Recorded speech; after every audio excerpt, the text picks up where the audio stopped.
네, 우선 바쁘신 와중에도 이렇게 귀한 시간 내주신 국민 여러분들과 직원분들께 먼저 감사의 인사 말씀 드리고 시작하도록 하겠습니다. 네, 그리고 저는 오늘 강연의 사회를 맡은 아나운서 문정은입니다. 반갑습니다.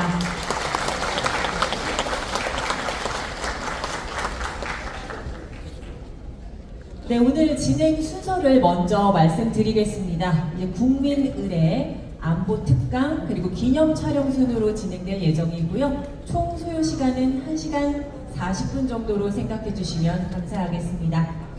자, 그럼 먼저 국민의례가 있겠습니다. 모두 자리에서 일어나 정면에 있는 국기를 향해 주시기 바랍니다. 네, 몸이 불편하신 분들은 앉으신 채로 예의를 다해 주시면 감사하겠습니다. 국기에 대한 경례.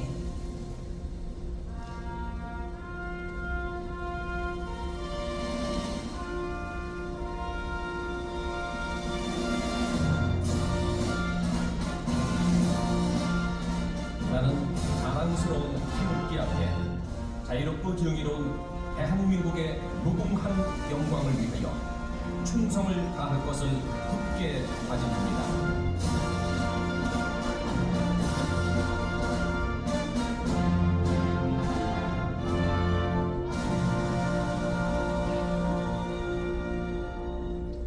바로 다음은 애국가를 제창하겠습니다. 애국가는 반주에 맞춰서 1절까지만 부르도록 하겠습니다.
이어서 순국 선열과 호국 영령에 대한 묵념을 올리겠습니다. 일동 묵념.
바로 모두 자리에 앉아주시기 바랍니다. 자, 다음은 함께 해주신 내빈들을 소개해드릴 예정인데요. 이 내빈 소개 앞서 잠시 양해의 말씀 먼저 드리도록 하겠습니다. 영등포구는 지금 제253회 제1차 정례회 기간 중에 있습니다. 현재 구의회에서 본회의를 진행 중인 관계로 구청장님과 대다수의 의원님들은 참석을 하지 못하셨습니다. 이 본회의가 끝나는 대로 오시게 되면 그 이후에 안내를 해드리도록 하겠습니다. 한 분 한 분 소개 올릴 때마다 따뜻한 박수로 맞아주시기 바랍니다. 네, 첫 번째로 우선 이 박현우 구의원님 참석하셨습니다.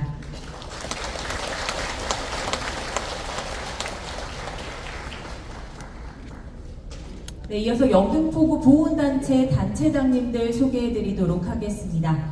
최순열 상위군경회 영등포구 지회장님 참석하셨습니다.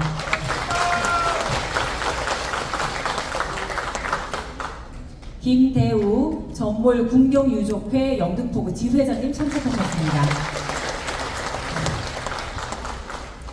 문오길 전몰 군경미망인회 영등포구 지회장님 참석하셨습니다. 이양숙 무공수훈자회 영등포구 지회장님 참석하셨습니다.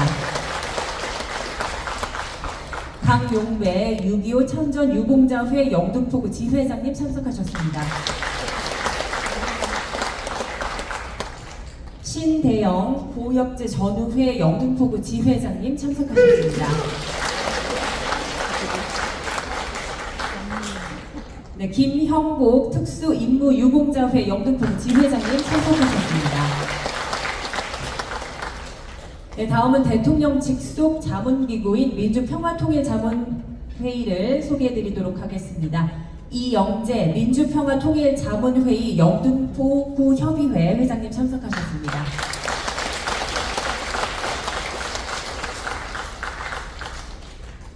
네, 이어서 이 환경과 홍석범님 참석하셨습니다.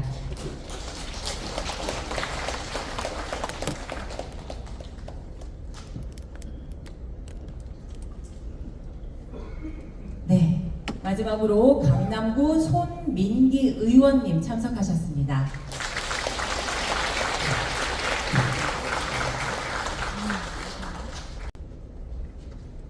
네, 그럼 지금부터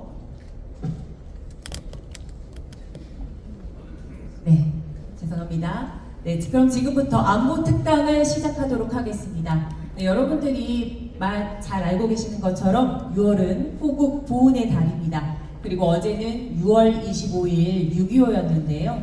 특히나 한국전쟁 발발 74주년이 되는 아주 뜻깊은 날이기도 했습니다. 이 영등포구에서는 나라를 위해 목숨을 다하여 희생하신 분들을 기억하고 기리기 위해서요. 이 호국 보훈의 달 기념 행사 그리고 반공, 순국용사 위령제 등 특별한 시간들을 진행을 했는데요. 특히 호국 안보의 중요성을 국민분들과 다시 한번 되새기기 위해서 앞서 6월 4일 박선영 사단법인 물망초 이사장님을 모시고 1차 특강을 진행한 바 있습니다. 오늘 두 번째로 마련한 특강 시간인데요. 최근 남북관계가 극도로 악화된 상황입니다. 이런 상황 속에서 북한에 대한 이 의문과 불안도 커지고 있으실 텐데요. 이 남과 북을 모두 경험하신 태영호 전 국회의원님을 모시고 현재의 상황을 이해하고 우리가 함께 나아갈 방향을 좀 모색해보는 시간을 갖기 위해서 특강을 진행하게 됐습니다. 그럼 오늘 고생해 주실 강사님을 소개해 올리도록 하겠습니다. 제21대 국회의원을 지내셨고요. 현재는 남북 함께 시민연대 대표자, 이 북한의 민주화와 인권을 위해 많은 활동을 하고 계시는 태영호 강사님을 무대로 모시겠습니다. 네, 모두 힘찬 박수로 맞이해 주시기 바랍니다.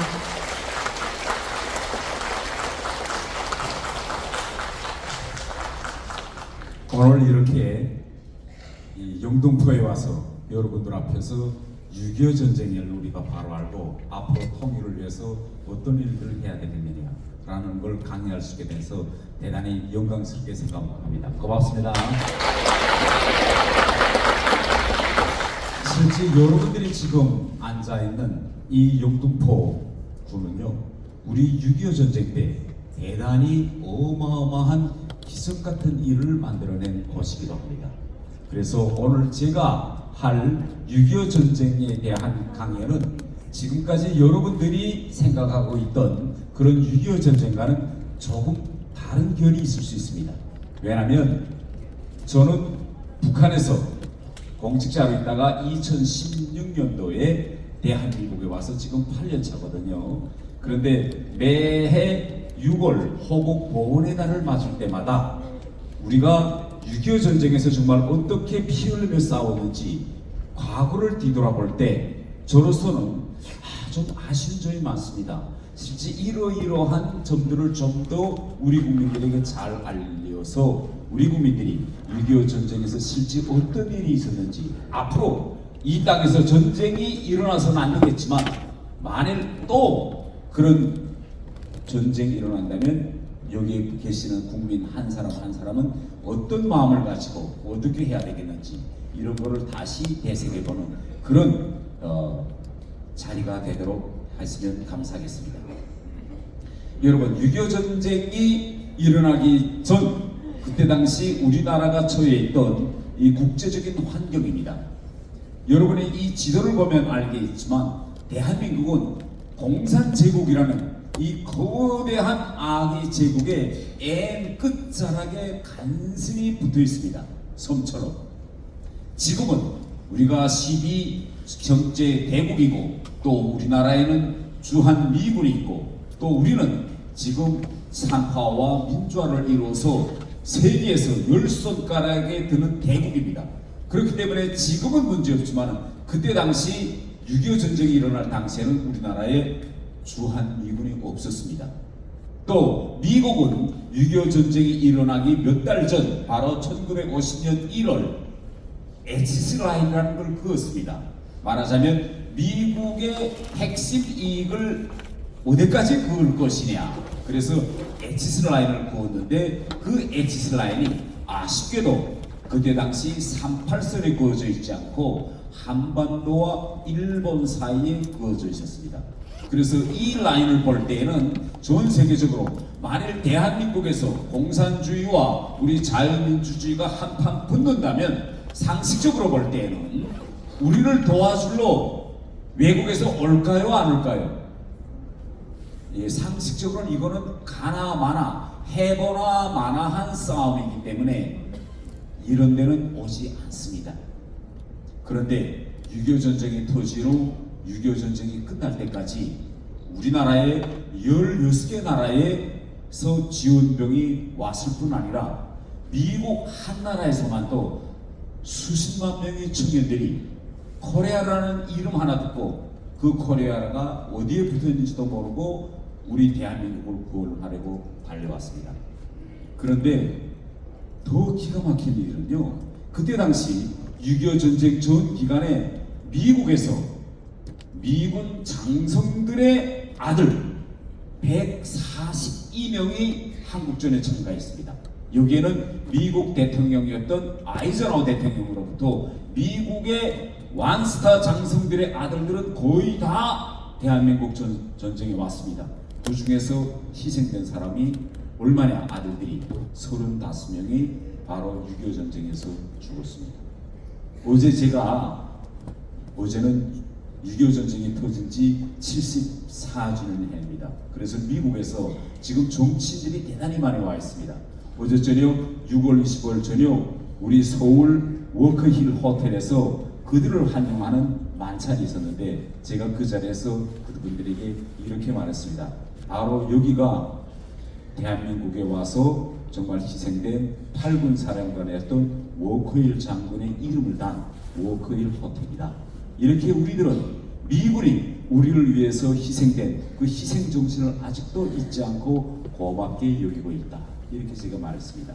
그런데 그때 1950년 12월 워크힐 장군이 그때 희생됐을 때 워크힐 장군의 영구를 누가 메고 나갔을까요?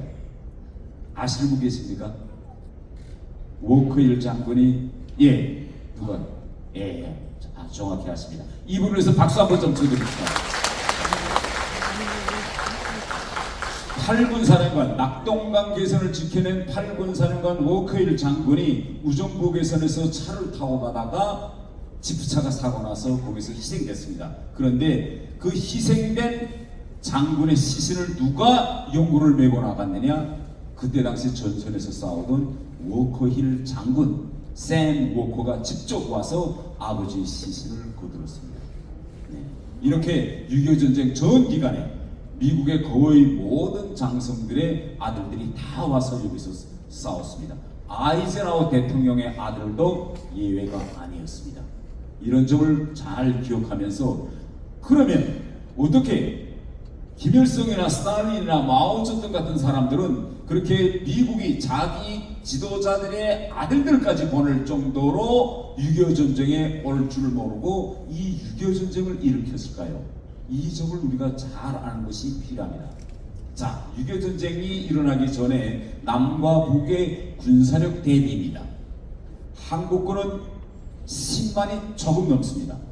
북한군은요 거의 20만입니다. 무력 대비가 2대1 수준입니다. 그런데 실제 이 군대 쪽수는 그리 중요치 않아요.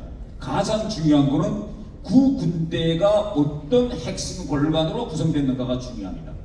그때 북한군은 우리보다 2배나 많은 무력을 가지고 있었는데 북한군에는 5만여 명이라는 바로 1년 전까지 중국 대륙에서 마오쩌둥과 짱제스하고 싸웠던 중국 군대에서 1949년도에 국내 전쟁이 끝나자마자 압록강을 넘어서 북한군에 편입된 5만 명이라는 전 중국군 조선족 부대가 편입되어 있었습니다. 이거는 정말 어마어마합니다. 1년 전까지 전투 현장에서 싸우던 사람들이 그대로 북한군에 편입돼 가지고 북한군의 골격을 이루었습니다. 그러면 10만 명에 달하는 우리 대한민국 군대가 그때 당시 어떤 처지였는가를 좀 이야기해 보겠습니다. 그때 우리나라에 8개 사단이 있었는데 그 중에 38선을 지키려고 38선에 나가 있던 사단은 8개 중에 5개밖에 없었습니다. 나머지 3개 사단은 후방에서 1949년도부터 당시 남노당 팔지산을 토벌하기 위한 대대적인 작전이 있었는데 작전 때문에 후방에 있었고 3개 사단만 나가 있었습니다.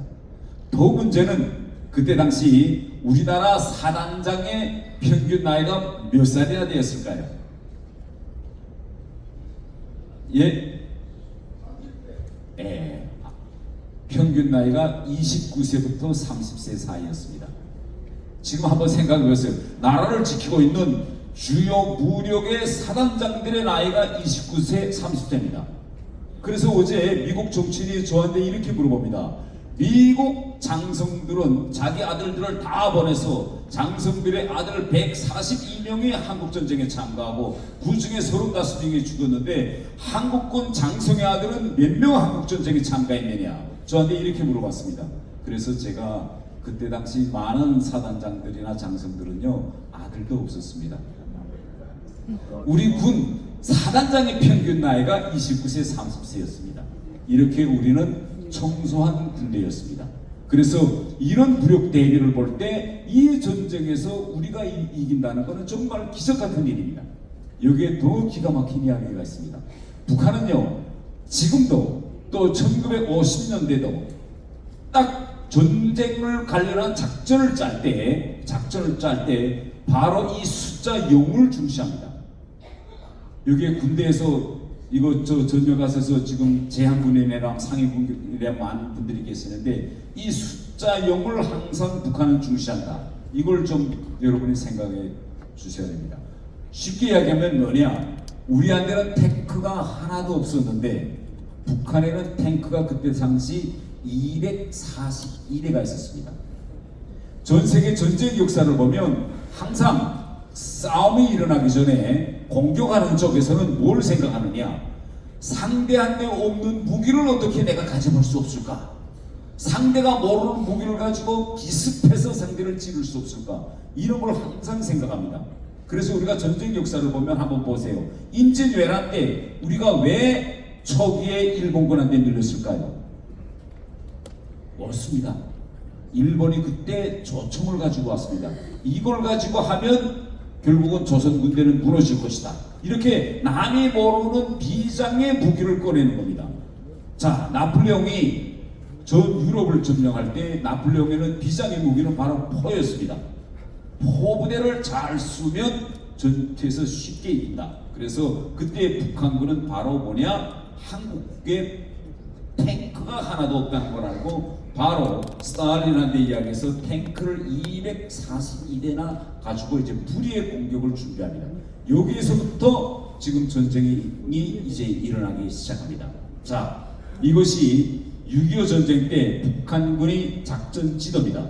우리가 평양을 탈환했을 때 미처 북한군이 가지고 도망치지 못했던 지도를 가져와서 우리가 보니 그때야 우리는 북한이 이런 작전 계획을 세웠구나 라는 걸 알게 됐습니다. 그런데요, 이 작전 계획은요, 지금 현재까지도 전 세계 군사 전략가들한테서는 대단히 본보기 작전 계획으로 평가받고 있습니다.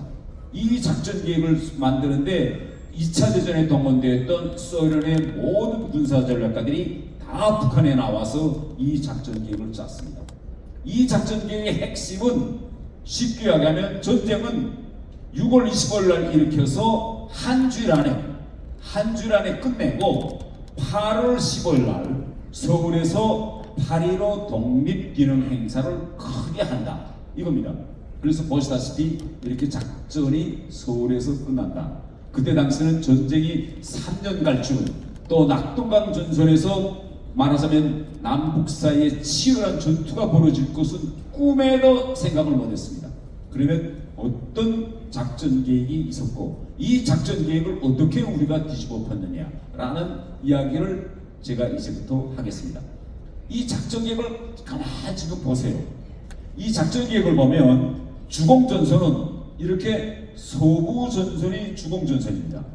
우리나라의 모든 역사를 뒤돌아보면 우리나라에서는 지금까지 수천 년 동안 수많은 전쟁이 있었습니다. 그런데 항상 전쟁은 어디서 일어났죠?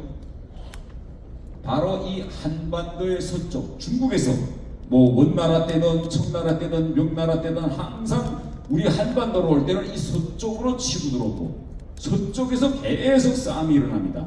왜냐하면 우리 한반도의 동쪽은 태백산맥에서 다 산지기 때문에 대다수 전쟁은 이 서쪽에서 일어나서 이 서쪽을 주공전선으로 정하고 북한군은 그때 당시 조공전선을 어디다가 했느냐, 바로 이 중부전선과 바로 이 부산을 조공으로 정했습니다. 그런데 이제부터 제가 이야기하자는 거는 뭘 이야기하자는 건가 하면 6.25 전쟁에 대해서 우리가 어떻게 이야기했느냐, 이 점을 이야기하자는 겁니다. 여러분, 6.25 전쟁 하면 제일 먼저 6.25 전쟁에서 여러분들이 기억에 나는 전투 꼽는다면 첫 번째 전투 어느 걸 꼽겠습니까? 어느 전투? 백마고시 전투. 또 아무 나라나 전쟁을 떠나갈 때 어느 전투가 진짜 이게 중요한 전투였다라고 다 역사적으로 기록합니다. 백마고시 전투. 그 다음에 또 어떤 전투가 있을까요? 인천 상류작전. 또 낙동강. 예, 자, 낙동강에서의 전투. 그 다음에 어디요? 예, 여러 전투들이 있습니다. 우리 전쟁기념관에 가면 전쟁이 6월 25일 날 일어나서부터 마지막 끝나는 날까지 모든 중요한 전투들에 대해서 다 기록되어 있습니다. 그런데 제가 아까도 이야기했지만 북한에서는 그럼 이 전쟁이 왜 북한은 실패했다고 보느냐, 이 점을 제가 이야기하겠습니다. 다시 한번 되돌아가면 북한은 이렇게 여기 한 주일 내에 서울에서 전쟁을 끝낸다, 이렇게 되어 있습니다. 우리가 지난 과거 역사를 뒤돌아보면 고구려, 백제, 신라 이 삼국시대에도 그때 당시는 한강 유역을 차지하는 자가 한반도를 차지한다, 이겁니다. 그래서 서울을 차지하는 자가 결국은 전쟁을 끝내는 거고 서울에서는 전쟁을 끝낸다. 그런데 6.25 전쟁은요, 소련군 고문들이 와서 작성하다 나니까 서울을 제일 먼저 점령하는 것이 아니라 순서가 대단히 이상하게 되어 있어요. 제일 먼저 서울을 점령하기 전에 북한은 어디를 점령하자고 하느냐, 6월 25일 날 당일날 북한은 부산을 점령하자고 합니다. 바로 이 부산을 점령하자고 합니다. 그래서 6월 25일, 24일 저녁에 북한군은 600여 명의 특전사가 수송선을 타고 바로 나심항을 출발해서 이 부산을 점령하기 위해서 이 부산 앞바다에 왔습니다. 부산 앞바다에 온 시간이 몇 시냐? 저녁 6월 25일 저녁 8시입니다. 그때 당시 6월 25일 당일은요, 아직 서부전선에서 계속 파주 여기서 지금 북한군과 싸울 때인데 벌써 북한군은 6월 25일 저녁 이 부산항을 차지하기 위해서 왔습니다. 그러면 왜 북한은 서울을 점령하기 전에 부산을 먼저 점령해야 된다고 생각했을까요? 바로 그겁니다. 자, 한 줄 동안의 전쟁을 끝낼 수 있는 비결은 미국이 한국전에 참전할 생각도 못하게, 아예 생각도 하지 못하게, 염두도 하지 못하게 사전에 그 싹을 싹 잘라버려야 한 줄 동안의 전쟁이 가능합니다. 그런데 미국이 일본에서 바다를 건너서 한국으로 오는 길은 두 가지입니다.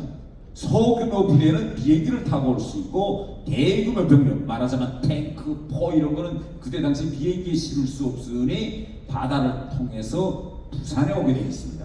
그런데 만일 6월 25일 전쟁이 터지자마자, 전쟁이 터진 날 서울에 앞서서 북한이 먼저 부산을 점령했다라는 소식이 전 세계에 나간다면 미국이 올까요, 안 올까요?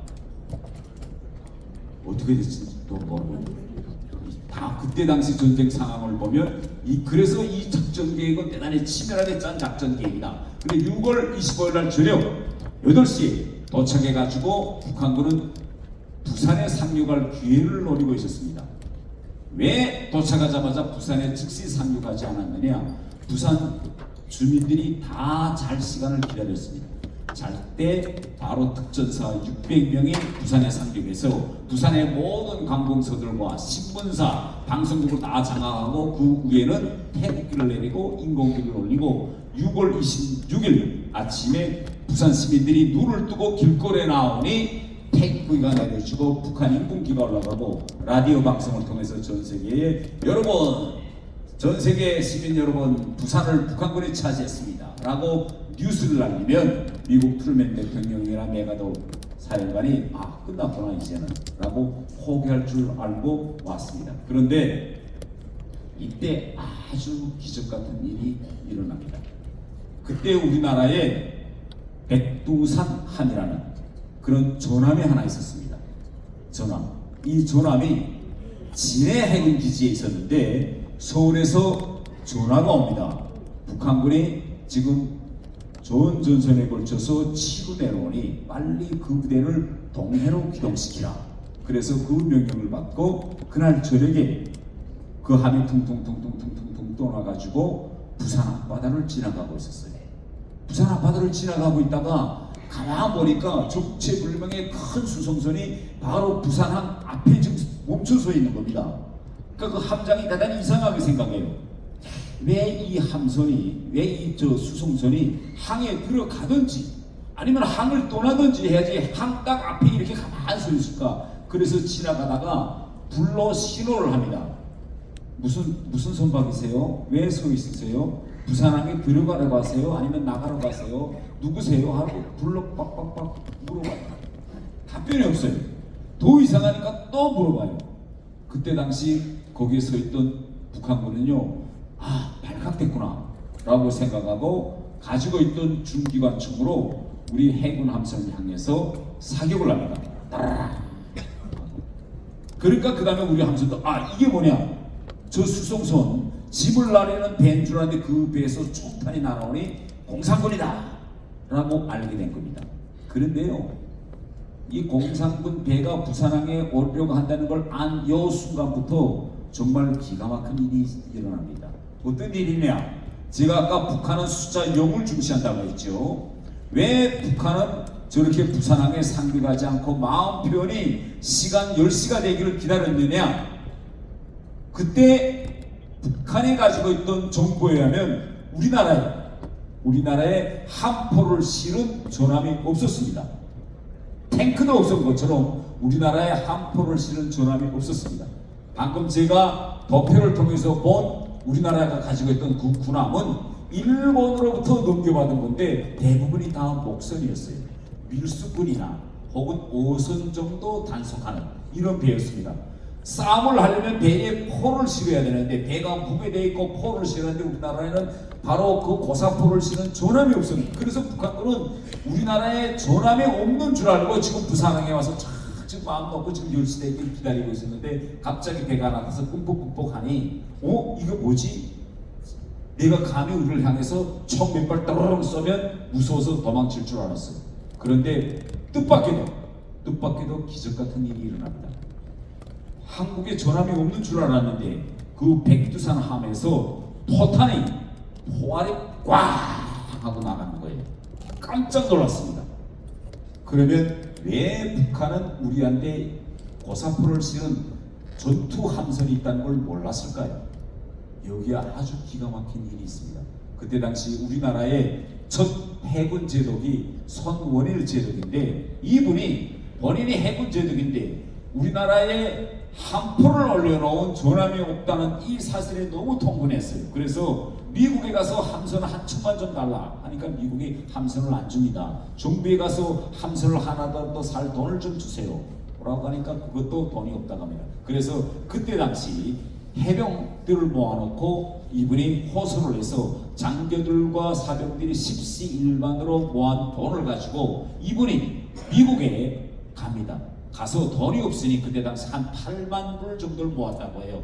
배에 군함은 살 수가 없고 남이 쓰다가 버리는, 파철로 버리는 배를 이분이 하나 샀습니다.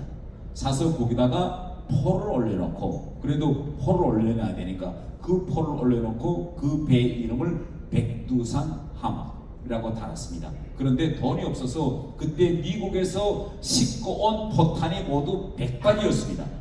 100발을 싣고 1949년 12월 달에 미국을 떠나서 하와이에 도착하니까 3월이었어요. 하와이를 떠나서 우리 진해 해군기지에 도착한 날짜가 언제냐? 1950년 4월 10일입니다. 전쟁이 일어나기 전에 불과 한 달 전에 함포를 실은 배가 항해에 도착했기 때문에 북한 간첩들이 이걸 놓친 거예요. 이런 배가 지금 아마 그때 당시 우리나라의 대다수 지도자들도 우리나라에 그런 백두산함이라는 게 새로 생겼다는 걸 몰랐을 겁니다. 북한은 모르고 있었죠.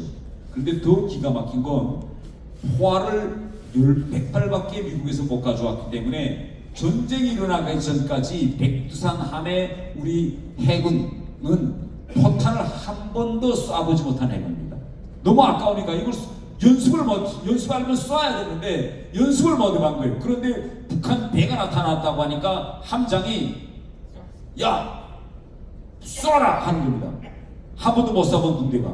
그래서 보고 포알을 놓고 장전하고 꽝 하고 쏴왔어요. 쐈는데 맞을까요? 안 맞을까요? 네? 쏴보지 못했는데 어떻게 맞겠어요? 그러면 자, 여러분이 권총을 한 번도 못 쏴봤어요. 그런데 권총을 가지고 이 자리에 서서 바로 저 목표를 맞추라고 할 때 여러분이 권총으로 여기다 병을 하나 세워놓고 맞출 수 있겠어요? 없겠어요? 그러면 권총을 주면서 저기다 세우는 물병을 맞히라 하면 맞힐 방도가 있을까요? 없을까요? 예? 어떻게? 정답입니다. 여기서는 내가 맞출 수 없지만 내가 장진하고 권총을 들고 물병 가까이 와서 빵 쏘고 맞을까요? 안 맞을까요? 그러면 맞는 겁니다. 그래서 함장이 이 배를 가져다 붙여라 하는 겁니다. 이때 정말 우리 해군들은 죽기를 다 각오하고 배를 북한 배에 가져다 붙이는데 붙이면서 포알 하나 치고 또 꽝 쏘고 못 맞아도 괜찮아요. 꽝 쏘고 또 배가 따라가니까 포를 쏘면서 점점 다가오니까 북한이 도망칠까요? 안 도망칠까요? 이거 큰일 났구나. 함포가 있는 배가 다가오네 하고 거기서 주랭랑을 놓기 시작합니다. 근데 우리는 그냥 쏘면서 따라가다가 몇 시간이 지난 새벽 1시, 26일 새벽 1시 반에 한 발에 가서 꽝 맞은 거예요. 그래서 북한군 600명의 특전사를 실었던 백두산함은 부산항에서 30km 떨어진 곳에서 가라앉았습니다. 박수. 한 번 좀 생각해 보세요. 포도 한 번도 못 쏜 그런 병사들이 저 배를 향해서 쏴라. 맞질 않아. 그러면 육탄에 대해서 가져다 붙이더라도 쏴라 라는 이 함장의 명령에 몽땅 다 싸우자 하고 배를 가져다 붙이면서 쏘는 이 영웅적 희생정신이 바로 6월 25일 날 북한이 부산을 차지하는 걸 막은 겁니다. 다음 전, 자, 제가 아까 탱크 이야기를 했습니다. 자, 김일성이 스탈린을 찾아가서 형님, 이거 전쟁을 빨리 끝내야 되겠는데 빨리 끝낼 방도가 좀 없을까요? 그러니까 스탈린이 야, 한국군의 무력 상황을 좀 가져와라. 스탈린이 보더니 스탈린이 깜짝 놀랍니다. 야, 이거 제대로 이거 저 스파이들이 제대로 알아낸 거예요. 어떻게 한국군에 탱크가 없어? 미군이 나가면 탱크도 안 주고요. 미군이 탱크 하나도 안 주고 갔습니다. 야, 이건 이거다. 내가 탱크를 주겠으니까 다른 건 필요 없다. 탱크를 가지고 기습해서 불의의 전선을 붕괴시키는 그 연습이나 해라. 그래서 북한군은 1949년도 1년 동안 가서 탱크 타고 탱크 모는 연습만 그냥 한 겁니다. 그러면 탱크는 어떤 위력을 발휘하는가 하면요, 제가 아까 이야기했지만 방어하는 쪽과 공격하는 쪽이 붙었을 때 방어하는 쪽은 전선을 차지하지 않고 움직이고 있습니다. 공격하는 쪽은 움직여요. 전선을 향해서 맞받아오기 때문에. 그렇기 때문에 항상 공격하는 쪽은 불리합니다. 그런데 공격하는 쪽이 이 불리한 걸 이겨내려고 만든 게 탱크입니다. 그래서 탱크에 철갑을 씌우고 공격에 들어오면 그때는 역전이 돼서 방어하는 쪽에서 공포심이 생깁니다. 왜? 탱크를 향해서 포를 쏴야 되겠는데 쏘는 사람은 전선에서 자기는 움직이지 않고 앞에 본 적은 자기를 향해 질주하기 때문에 이때는 결국은 움직이지 않고 있는 사람한테서 자동적으로 모르게 공포심이 생기는 겁니다. 이걸 이용해서 북한은 서부전선에서 불의에 저렇게 200여 대의 탱크로 6월 25일 날 불의에 치고 들어옵니다. 아니나 다를까 전쟁 첫날은요, 북한이 계획한 것처럼 딱 됐습니다. 자, 우리 군이 포를 가지고 북한이 오는 탱크를 향해서 쏘는데 탱크는요, 탱크 앞부분이 철갑이 두껍습니다. 그러니 미국이 준 포로 쐈는데 탱크가 흠칫 하고 멈춰설 듯 하더니 그냥 달려옵니다. 그러면 어떻게 될까요? 전선이 붕괴됩니다. 그래서 6월 25일 날 새벽 4시에 전쟁이 일어나서 9시에 벌써 개성이 넘어갔고 그 다음부터 전선이 완전히 붕괴돼서 탱크 앞에서 견디지 못하고 우리 군은 그 다음부터 서울 쪽으로 지금 계속 밀려 내려오고 있습니다. 이 상태로 그대로 간다면 6.25 전쟁은 북한이 생각하고 있는 것처럼 결국은 6월 25일부터 7월 3일 한 주일 동안에 끝나는 걸로 되어 있습니다. 그런데 이때 아주 특이한 일이 일어납니다. 제가 아까 이야기한 것처럼 이 중부에서 내려오는 북한 탱크 사단은 내려와서 서울로 가는 것이 아니라 그때 당시 중부전선의 탱크 사단은 수원으로 가게 되어 있었습니다. 왜 수원이냐? 서울에 앞서서 북한은 어떻게 작전 계획을 세우느냐? 25일 날 부산, 26부터 27일 사이에는 수원, 그 다음에 28일 서울, 마지막에 서울입니다. 왜? 중부전선에서 탱크 군단이 수원을 차지하고 그때 당시 우리 군은 수도를 필사적으로 사수하려고 서울 교외에 다 집결해서 시가전을 준비할 거다. 이때 6월 28일 날 이 수원 개선에서 북한군은 서울을 향해서 멀리 밀고 위에서는 북한군이 내리 밀고 하면 한국군은 서울에서 다 전멸된다. 이런 작전이었습니다. 그래서 딱 일으켰는데 이때 중부전선에서 기가 막힌 일이 일어납니다. 바로 춘천, 홍천 개선을 지키고 있던 우리 제6사단 김종호 대령이 이끄는 6사단이 북한군 탱크 한 대 필사적으로 맞섭니다. 맞서는 정도가 아니라 탱크 그때 당시 서부전선에서는 막 전선이 무너져서 막 도망치고 있는데 이 중부전선에서는 우리 병사들이 수류탄을 몸에 차고 6탄 용사가 돼서 수류탄을 향해서 막 돌진하고 던지고 포로 까고 이렇게 됩니다. 그런데요, 지금 현재 와서 역사학자들은 여기에 대해서 어떻게 고증하고 있는가 하면 김종호 대령이 정말 평시에 6사단을 정말 전쟁 연습에 잘 대비시키고 장교들을 정상적으로 잘 해서 전쟁에 대비했기 때문에 이런 기적을 막고 북한군을 여기서 전진시킬 수 있었다라고 지금 쓰고 있습니다. 아주 정확합니다. 김종호 대령은요, 평시에 전쟁은 꼭 일어날 거다 이렇게 생각하고 평시에 엄청 전쟁 연습을 했다고 합니다. 그런데 여기에 훗날 북한의 사례를 보면 북한이 이 중부전선을 통해서 수원으로 내려가려던 이 작전이 대단히 큰 실책이었다는 걸 알게 됩니다. 제가 아까도 이야기했죠. 탱크는 어디에서 위력을 발생하느냐, 공격하는 쪽과 방어하는 쪽이 직선선상에 놓였을 때입니다. 그런데 북한은 뭘 생각 못했느냐, 춘천과 홍천은 그때 당시 산악지대였어요. 도로도 외통길이밖에 없었습니다. 그래서 탱크가 직선으로 우리 국군을 향해서 오는 것이 아니라 바로 고불고불한 선을 따라서 오는 겁니다. 탱크가 일직선에 놓였어야 공포심이 생기겠는데 이 탱크 바라보는 거는 항상 저쪽으로 가서 산을 돌리고 또 일로 왔다 이러면서 내려오는 겁니다. 이걸 제때 포착한 우리 김종호 대령이 무서워할 필요 없다. 저런 속도로 우리가 차지하고 있는 개선까지 오려면 상당히 시간이 걸리니 결국은 탱크를 향해서 무서워하지 말고 포를 발사하고 수류탄을 던져라. 탱크가 제가 아까 이야기했죠. 직선상에 넣었을 때는 앞에 철갑이 두꺼워서 포로 까부시기 힘든데 춘천에서 산악이니까 탱크가 이렇게 오다나니까 절로 향했을 때는 탱크가 어디를 설까요? 이렇게 서는 겁니다. 이럴 때 바로 갈렸어요. 그래서 결국은 북한군은 중부전선을 돌파해서 서울에 가보지도 못하고 그때 육사단이 6월 25일부터 30일 사이에 북한군의 중부전선에서 투입된 이 무력의 40%를 바로 4일 동안에 완전히 좌절시켰습니다. 기적이죠. 그래서 결국은 6월 28일 전에 수원을 먹는다던 이 계획은 완전히 실패합니다. 그러면 이때 우리 육사단이 춘천에서 막아나선 것이 얼마나 큰 의미가 있느냐라는 건 바로 그 다음에 연결됩니다. 자, 6월 25일 날 전쟁이 일어났습니다.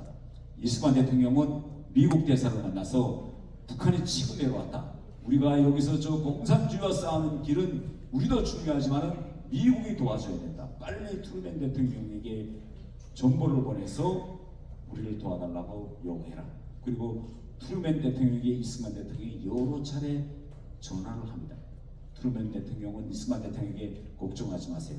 우리가 당신들을 꼭 도울 겁니다. 라고 이야기합니다. 그런데요, 미국은 세계 대국입니다. 미국의 눈에는 대한민국만 있는 것이 아니라 유럽 전선도 있고 전 세계를 보는 것이 미국의 항상 세계 전략입니다. 미국은 자기 이런 세계 전략을 관철하는 데서 제일 1순위로 보는 게 뭐냐면 그 나라에 미군이 가서 싸울 필요가 있을까 없을까? 그 나라에 미군이 갔을 때 그 나라 국민들과 군인들이 미군과 함께 용기를 내서 싸울 그런 희생 정신이 있느냐 없느냐를 걸 먼저 체크합니다. 만약 먼저 체크해보고 이 나라는 무기도 훌륭하고 나라 돈도 많고 다 훌륭한데 군대가 싸울 의지가 없다라고 하면 미군은 오지도 않을 뿐만 아니라 왔다가도 갑니다. 우리가 다 아셨잖아요. 남부 베트남. 미군이 가서 남부 베트남을 전 세계 4위의 군사 강국으로 미국이 다 만들어줬어요. 그런데 미국이 딱 보니까 비행기, 탱크, 장갑차 계속까지 다 주는데 가만 보니까 남부 베트남 군대는 싸울 의지가 없는 거예요. 그래서 미국이 어느 순간에 아니다. 이건 도와줄 의미 없다. 철수해. 74년대. 그래서 75년도에 거지 같은 북부 베트남 군대가 소총으로 무장한 베트남 군대가 F-5와 탱크로 무장한 남부 베트남 군을 쉽게 별과 전투 같은 전투도 없이 쉽게 점령합니다. 아프가니스탄 보셨죠? 아프가니스탄 그 잘 무장된 10만의 군대가 탈레반과 같은 그 거지 같은 군대와도 싸울 의지가 없는 걸 보고 미국은 바로 비행기 타고 다 빠져나오지 않습니까? 그래서 트루맨 대통령이 바로 메가더 장군에게 이야기합니다. 당신이 한번 가서 한국군이 우선 있는지 그 다음에 싸울 의지가 있는지 한번 가봐라. 이렇게 이야기합니다. 그때 당시 28일 날 이미 서울은 북한군이 점령하고 전 세계 다 서울을 다 점령했습니다. 라고 선포한 뒤였어요. 메가더 장군이 대통령이 가보라니까 와야죠. 왜 가자. 라고 봅니다. 근데 메가더 장군은요, 그때 우리 군이 다 서울에서 포에 갇혀서 다 전멸된 줄 알았어요. 그런데 어디에 가야 된다 하니까 참모들이 수원비행장으로 일단 비행기를 타고 가보시죠. 백악관 장관이 깜짝 놀랍니다. 아니 수원비행장이 아직 국군의 통제에 있느냐? 아직 있습니다. 그게 6월 29일이거든요. 그래? 하고 이상한데 정말이야 가보자. 그래 거기서 비행기 타고 바로 2시간 만에 와서 수원비행장에 내리니 진짜 비행장도 우리 국군이고 국군 우리 지휘관들이 나와서 쫙 사령관을 맞이합니다. 맥어더 장관의 첫 번째 질문은 뭐냐? 군대가 있느냐? 이게 첫 번째 질문이었어요. 카카 군대가 있는 것이 아니라 바로 한강 이남에 지금 전선을 구축하고 있습니다. 이게 바로 이 영등포 이 지역이에요. 맥어더 장관이 자기가 눈으로 직접 봐야 되기 때문에 그럼 지프차를 타고 달려갑니다. 그래서 달려와서 지금 여기서 기록에 하면 아마 이 영등포 노량진 이 주변이라고 저는 생각됩니다. 여기 왔는데 이때 기적 같은 일이 일어납니다. 맥어더 장관이 처음 와서 돌아보려고 하니까 이렇게 전선을 지금 파고 있는데 여기에 우리 국군 1등병 정말 어린 1등병 병사가 지금 있는 거예요. 맥어더 장관이 이상해서 아니 이거 다 도망친 줄 알았는데 어떻게 군대가 수도를 빼앗긴 군대가 여기 남아있네. 맥어더 장관이 물어봅니다. 아니 넌 누구냐? 하니까 1등병 신동수입니다. 왜 아직 여기 있느냐? 금방 북한이 한강을 넘어오면 잡혀 죽을 텐데. 그때 이 1등병이 맥어더 장관에게 뭐라고 답변했을까요? 아시는 분 계세요? 바로 그겁니다. 장군 카카 철수 명령이 없습니다. 그래서 그러면 철수 명령이 없으면 여기서 싸울 거냐? 철수 명령이 없으면 끝까지 싸우겠습니다. 이거 정말 대단한 말입니다. 지금 같으면 그런 말 뭐 누구나 할 수 있지. 다 그렇게 생각해요. 그러나 그때 당시로 생각해보면 탱크로 무장한 지금 북한군에게 그때 당시 전쟁 개전 초기에는 우리 군이 완전히 넋이 나갔습니다. 맥어더 장군은 우리 군이 전투 능력을 상실하고 정신력도 다 바닥을 친 줄 알았는데 바로 이렇게 어린 1등병이 철수하라는 명령이 없어서 지역을 지키고 있습니다. 이거는 군대 안에 명령지휘 체계와 기강이 살아있는 군대가 살아있다는 걸 보여줍니다. 두 번째 질문이 더 기가 막힙니다. 내가 장군인데 너 하나 주면 내가 구원해 줄 수 있어. 내가 바라는 소원을 말해달라. 라고 맥어더 장관이 두 번째 질문을 합니다. 이 1등병이 뭐라고 답변했을까요? 네, 맞습니다. 총과 총알을 주십시오. 싸울 수 있게. 그래서 맥어더 장관이 이 말을 듣는 순간에 더 돌아볼 필요도 없다. 이런 정신력을 가진 군대가 있다면 미군이 여기다가 도와주면 바로 우리가 반전을 일으킬 수 있다. 이렇게 하고 다시 돌아가서 비행기 타고 더 돌아보지도 않고 도쿄로 갑니다. 가서 트루먼 대통령에게 가보니 군대도 살아있고 전신기술은 없습니다. 도와줘야 됩니다. 그래서 미군이 참전 결정을 하게 됩니다. 그런데 우리가 다시 뒤돌아보면 6월 29일 날 북한이 원래 계획대로 춘천 홍천을 돌파해서 수원 비행장을 북한에 차지했다면 맥어더 장군이 지금 우리가 앉아있는 이 한강 이남에 우리 전선을 와 볼 수 있었을까요? 없었을까요? 없는 겁니다. 그러면 참모들이 말만 듣고 현장에 가보지도 않고 군대가 없겠지, 여기 우리가 갈 필요가 있을까? 자왕우왕 하겠죠. 그런데 맥어더 장관이 직접 와서 29일 날 나서 보고 가서 참전을 결심합니다. 이렇게 돼서 6.25 전쟁에 큰 반전들이 일어나게 되는 겁니다. 제가 왜 이런 이야기를 하는가 하면 우리나라에서의 6.25 전쟁의 지금까지 모든 역사는 제가 판단하건대는 대북 중심으로 쓰여져 있습니다. 그래서 6.25 전쟁 하면 미군이 다 7월 1일 날 도착해서 그 다음부터 전열을 수습해가지고 낙동강에서부터 어떻게 하고 미 8군이 어떻게 하고 맥어더 장관이 인천 이렇게 쓰였습니다. 그러나 6.25 전쟁 개전 초기에 우리가 어떻게 북한의 개전 전쟁 계획을 우리 군인들이 용심을 발휘해서 그 불가능을 가능으로 역전시켰는지 여기에 대해서 우리가 긍지높이 자랑스럽게 생각하자고 제가 이 이야기를 하는 겁니다. 그러면 그때 당시 북한에서는 어떤 일이 있었을까요? 6월 28일부터 30일 사이에 북한에서 있었던 이야기를 간단히 이야기하겠습니다. 그때 북한군의 구조를 보면 당 국가 지도자는 김일성이었어요. 그런데 군대는 누가 지고 있었느냐? 그때는 최영권이라는 사람이 군을 지고 있었습니다. 공산국가들은 당도 중요하고 국가 주석도 중요하지만 가장 중요한 거는 공산국가들은 군을 지키셔야 됩니다. 그런데 그때 당시 북한군은 김일성이 아니라 바로 중국에서 넘어온 이전 중국군 소속 조선족 부대가 기둥이기 때문에 군대의 통수권을 바로 이 최영권이라는 사람이 쥐고 있었어요. 근데 6월 28일 날 서울을 점령한 북한은 한강을 넘을 거냐 말 거냐 이거 가지고 6월 28일부터 6월 30일까지 대논쟁을 시작해요. 왜 논쟁을 시작하느냐? 바로 춘천에서 홍천 개선에서 북한군이 치고 수원을 먼저 점령할 수 있느냐 없느냐를 가지고. 근데 그때 최영권은 뭐라고 이야기하느냐? 춘천에서 있는 거기다 전화를 합니다. 야 어떻게 된 거냐 이거. 아니 이거 먼저 수원을 먹게 돼 있는데 이거 너희가 내려 못해서 할 수 없이 우리가 서울에 먼저 들어왔잖아. 언제면 수원에 내려오는 거요. 그러니까 아이 형님 조금만 참으세요. 몇 시간이면 바로 돌파합니다. 그래 진짜나 진짜입니다. 뻥친 거예요. 그래서 그러면 하루 기다리면 되겠지. 그래서 야 6월 28일 하루도 기다려보자. 역시 28일 날도 돌파 못했어요. 29일 날 어떻게 되는 거냐 그게. 조금만 참으세요. 거의 다 이제 밀고 이제 뚫리면 바로 탱크 타고 수원을 내려갑니다. 29일 날 또 못했어요. 그런데 그때 당시 책상에서 김일성과 최영권은 책상을 치면서 한강을 넘어가야 된다. 아닙니다. 조금만 참으세요. 수원에 내려간 다음에 수원으로부터 양쪽으로 압축해서 한강 이남에 지키고 있는 국군을 포위해야 합니다. 이러다가 29일 날 또 논쟁이 결정합니다. 30일 날 이제라도 넘자 하는데 최영권이 끝까지 버텨요. 왜? 최영권은 6.25 전쟁이 한 주일 동안에 끝난다고 믿고 있는 사람입니다. 근데 김일성은 벌써 이거 판이 풀렸다가 이제는 안 된다. 빨리 넘어가야 된다. 그래서 30일 날 김일성이 자기가 당 지도자예요. 그러니까 당권을 이용해서 최영권을 전선사령관직에서 해임하고 누구를 임명하느냐? 자기의 수직인 이 김책이라는 사람을 전선사령관으로 교체합니다.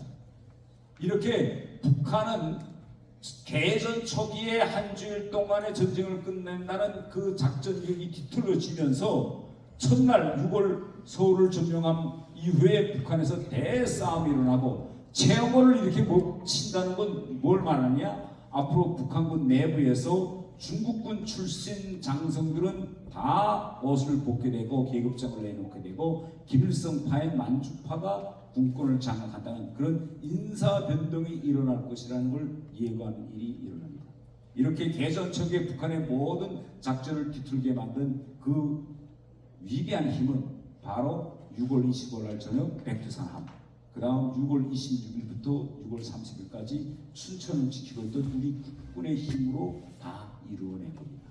여기까지 제가 간단히 이야기하고 마지막으로 인천 상륙작전에 대해서 좀 이야기하겠습니다.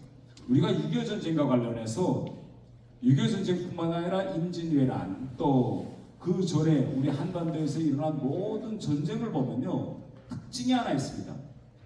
무슨 특징이 있느냐? 아무 나라나 다 전쟁은 그 나라의 해당 수도를 먹는 것이 가장 큰 전쟁의 목표입니다. 그래서 수도를 누가 먼저 들어가서 누가 먼저 거기다가 깃발을 꽂느냐 이게 전 세계의 전쟁사에서 대단히 중요한 문제거든요. 왜? 이거 군인의 사기와 관련된 이런 문제인데 그래서 여러분 한번 지금 쭉 보세요. 뭐 임진왜란 때로부터 시작해서 우리나라의 모든 싸움은 바로 한강을 누가 차지하냐 이 싸움인데 특이한 게 하나 있어요. 바로 특이한 건 뭐냐? 다른 나라에서는 서울이면 서울에서 차지하기 위한 기본 전투가 다 서울에서 벌어져야 되는데 6.25 전쟁 때도 그렇고 그 전 전쟁 때도 그렇고 막상 서울에서는 큰 전투가 없어요. 서울을 차지하기 위한 전투는 다 어디서 있냐? 그 전 단계에서 다 일어납니다. 그 전 단계 작전이 잘 진행되면 서울은 쉽게 떨어진다. 이겁니다. 제가 아까도 이야기했죠. 6.25 전쟁 때 결국은 이 논리에 기초해서 김일성도 서울을 치기 전에 부산을 먹고 그 다음에 수원을 먹고 그 다음에 서울이다. 이렇게 됩니다. 예. 그런데 6.25 전쟁 때도 지금 이 논리를 따랐는데 자 낙동강 전선에서 장기화되기 시작하는데요. 하루에 미국이 이때 당시 여기에 포부은 포탄량 하루에 얼마를 퍼부었느냐면 970톤을 퍼부었습니다. 완전히 불바다예요. 비행기가 뜨고 포가 들이쏘고 그럼에도 불구하고 북한군의 전력이 허물어지지 않습니다. 왜 호불호지지 않느냐? 이거 대단히 군대의 심리와 관련돼 있어요. 낙동강만 넘어가면 부산이다. 그러면 전쟁이 끝나겠는데 이런 심리적 상태인 거예요. 또 우리는 여기에서 무너지면 큰일이다 이거. 그러니까 무조건 지켜야 되니까 양쪽이 필사적으로 여기서 지금 싸우고 있습니다. 이때 메가더 장군이 상륙작전으로서 배후에서 이 북한군을 포위하자 이렇게 상륙작전을 계획을 세웠는데 군사 전략적으로 보면 그때 당시 미군의 모든 참모들은 어디다가 상륙작전을 펴자고 하는가 하면 이 군산에다가 상륙작전을 펴라고 합니다. 왜 군산을냐? 군산에다가 대규모 부대를 이동시켜가지고 여기서부터 북한군의 배후에 이 전선을 형성해서 여기에 있는 군과 낙동강을 지키고 있는 우리 군이 합동해서 압축해서 여기서 다 북한군을 괴멸시키자. 이게 미 합참에서 만든 작전 계획이었습니다. 그런데 메가더 장군이요. 지금 제가 뒤돌아봐도 이 메가더 장군은 정말 신 같은 사람인데 메가더 장군은 그렇게 생각하지 않습니다. 전쟁에서 매일 올라오는 전황 리포트를 보면서 메가더 장군은 만일 군대를 여기다 상륙시켜서 여기다가 하려면 전쟁에서는 이길 수 있겠다. 그러나 그렇게 쉽게 전쟁이 끝날까요? 전투가 양측이 필사적으로 싸우고 있는데 아마 여기다 대고 상륙작전하면 이 지역에 있던 북한군은 야 마지막 힘을 다해서 돌격해서 부산까지 밀고 내려가자. 어느 둘 중에 어느 한 전선은 무너뜨려가 더 필사적으로 나옵니다. 그래서 메가더 장군은 이렇게 생각해요. 어떻게 하면 신의 한 수로 싸우지 않고 북한군의 전선을 순간에 무너뜨릴 방도가 뭘까? 이걸 생각하고 메가더 장군은 생각은 어디에 꽂히느냐? 바로 이 서울에 꽂힙니다. 지금 북한군이 저렇게 필사적으로 싸우고 있는 거는 여기서만 이기면 전쟁이 이길 거라고 생각하고 저러는데 북한군의 심리를 이용해서 북한군은 여기다 그대로 둬두고 유엔군이 먼저 서울에 가서 서울을 점령했습니다. 라는 뉴스 한 방이 여기에 있는 북한군에 전해진다면 완전히 그 다음날 멘붕이 빠져서 전투력을 순간에 잃고 무기 뭐고 다 내고 다 뺑소니 칠 거다. 이런 신의 한 수를 생각하고 서울과 가장 가까운 곳에 상륙해서 서울을 점령하자. 다 반대예요. 왜? 인천은요 이 조수 간만 차이가 8m밖에 안 되고 2 내지 3시간 동안의 작전을 성공하지 못하면 갯벌이 너무 깊어요. 그래서 잘못하다가 만약 시간을 지키지 못하면 그 수백 척에 달하는 배가 갯벌에 뜨게 되고 결국 그렇게 되면 배가 기울겠지요. 그러면 병사들이 다 내려야 됩니다. 내리면 몸이 어디까지 갯벌이 차냐, 어떤 데는 몸을 넘게 이렇게 되면 그저 북한이 조준하고 쏘는 대로 다 맞게 되어 있습니다. 그럼에도 불구하고 메가더 장군은 바로 모험을 해서 이 작전을 성공시켜서 결국은 9월 28일 날 유엔군이 서울에 들어와서 여기다 대고 야 이놈들아 싸워 필요 없어. 서울 이제 다 우리가 먹었잖아. 끝내. 라고 방송하고 삐라 뿌리니까 그렇게 죽기 내결하던 북한군이 순간에 붕괴됩니다. 그래서 인천 상륙작전은 정말 대단히 위대한 작전이었다고 저는 평가합니다. 그러면 북한은 그때 당시 왜 그렇게 서울에 집착했을까요? 서울에서 전쟁을 끝낸다. 서울을 보고 따라가니까 순간에 무너지고 왜 서울에 그렇게 집착하느냐? 혹시 여러분 지금 북한의 수도가 어디죠? 평양이죠. 6.25 전쟁 때 북한의 수도는 어디였을까요? 어떻게 하세요? 6.25 전쟁 때도 북한의 수도는 서울입니다. 그래서 그때 당시 우리나라의 남북의 정부는 2개였지만 수도는 하나인 거예요. 서울. 그래서 서울을 차지하는 자가 이 지역에서 정통성을 가지는 겁니다. 그런데 온 사력을 다해서 서울을 점령했는데 그 서울이 북한군 배후에서 다시 유엔군과 국군에 넘어갔다고 하는 순간 북한군은 무너지는 겁니다. 그래서 오늘 6.25 전쟁과 관련해서 이렇게 장시간 제가 이야기했는데요. 이제부터 우리가 6.25 전쟁에서 정말 희생되신 그런 분들을 위해서 특히 개전 초기 6월 25일부터 6월 30일 여기에 대해서 물론 우리가 서울을 북한군에 내준 그런 좀 가슴 아픈 그런 사건도 있지만은 그런 기적이 일어날 수 있도록 밑거름을 깔고 그 기적을 만든 것은 우리 국민들과 우리 국군의 힘으로 만들었다. 이 점을 제가 강조하기 위해서 오늘 이 강연을 하는 겁니다.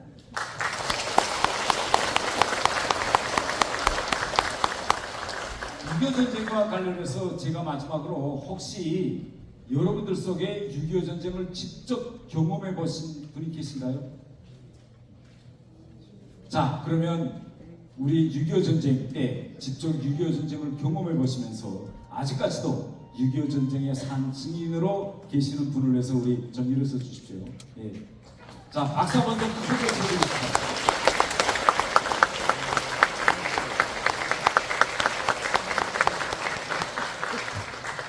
자, 이제부터는 북한 이야기를 좀 할게요.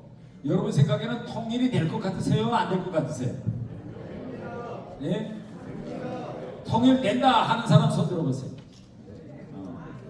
이제는 안 될 것 같아. 안 될 것 같아 하는 사람. 예. 많은 분들이 우리나라에서 이렇게 설문조사를 해보면 이제는 통일이 안 돼. 그래서 설문조사 해보면 한 7 내지 80%에 달하는 주민들이 통일은 이제는 안 될 거야 이렇게 생각합니다. 네. 왜 안 될 거라고 생각하냐면 이렇게 70년 동안 70여 년 동안 이제 분단되어 있어서 조금만 이제 20년만 지나면 100년이잖아요. 한 세기, 한 민족이 100년 동안 분단되어 있는데 이렇게 되는데 어디서 동질성을 찾아가지고 어떻게 이 두 나라가 다시 두 하나로 연결된다는 말이야. 안 될 거다 이렇게 생각합니다. 그런데 남과 북이 지금 이렇게 갈라져 있잖아요. 우리나라에서 통일을 원하세요? 아니면 지금처럼 이렇게 분단된 상태로 우리끼리 잘 먹고 잘 사는 게 필요할까요? 라고 설문조사를 하면 대다수 젊은 친구들은 지금처럼 먼저 이렇게 살면 좋지 않을까요? 라고 이야기합니다. 만일 북한 사람들 보고 통일이 될 걸 원하세요? 라고 설문조사하면 북한 사람들은 어떻게 답변할까요? 예? 통일합시다 이렇게. 왜요? 왜 우리는 이제 먹고 살만한데 이제는 저 사람들 불쌍한데 저 불쌍한 사람들 이제 우리가 좀 챙겨주면서 통일했으면 좋겠다 이렇게 국민 여론의 대다수가 나와야 되는데 이렇게는 안 돼 있고 반대로 저렇게 못 사는 북한에서는 좀 한국하고 통일했으면 좋겠다 그래서 우리도 좀 한국만큼 잘 살아볼 수 없을까 이런 생각들이 지금 북한에서 점점 더 커지고 있습니다. 그래서 지금의 북한과 10년, 20년 전에 북한이 무엇이 다른가? 이 무엇이 다른 걸 우리가 잘 알게 되면 이게 통일이 되겠구나 하는 걸 알 수 있습니다. 우리가 독일 통일 과정을 우리가 뒤돌아보면 그때 당시 서부독일 사람들은 지금 우리나라와 거의 비슷했어요. 동부독일에 비해서 서부독일이 4배 잘 살았습니다. 그렇기 때문에 우리가 통일하면 우리 예산이 다 동부독일에 넘어가고 이렇게 되면 사회복지 예산도 많이 저쪽으로 지출되고 이렇게 되니까 그게 뭐 필요해? 그래서 서부독일 사람들은 대다수가 별로 통일을 바라지 않았어요. 근데 반대로 역으로 동부독일 사람들은 우리는 하나다 라고 하면서 베를린 장벽에 와서 시위하고 해서 결국은 서부독일 사람들이 동부독일 사람들이 그 통일 열망을 보고 맞아 통일하자. 그래서 서부독일이 결국은 마지막에는 통일을 주도해서 독일이 통일을 이루어갔는데요. 이제부터 북한의 지금 변화를 좀 알아보도록 하겠습니다. 지금 남과 북의 경제 제도는요, 우리는 시장 경제, 자본주의 경제 제도입니다.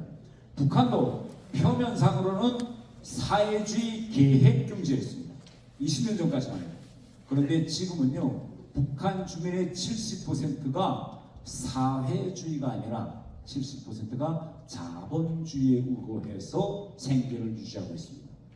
바로 무엇이냐? 바로 우리 재래시장과 같은 이 장마당입니다. 장마당의 출현. 네. 바로 이 장마당에서 자기가 만든 거, 몰래 밀수해 온 거, 또 국가 상품을 도둑질한 거 이런 걸 이 장마당을 통해서 팔고 있습니다. 그런데 이 장마당이 어떻게 형성됐는가? 이 과정을 보면요, 우리가 통일이 되겠느냐 안 되겠냐는 걸 알 수 있습니다. 20년 전에 처음에 장마당이 나왔을 때 이 장마당은요, 이 장마당을 북한에서는 메뚜기장이라고 했습니다. 한번 사진 잘 보세요. 이 사람들이 왜 이렇게 집이 이렇게 조그마할까요? 옆에 자전거 있고 배낭 있고 장치는 이렇게 작잖아요.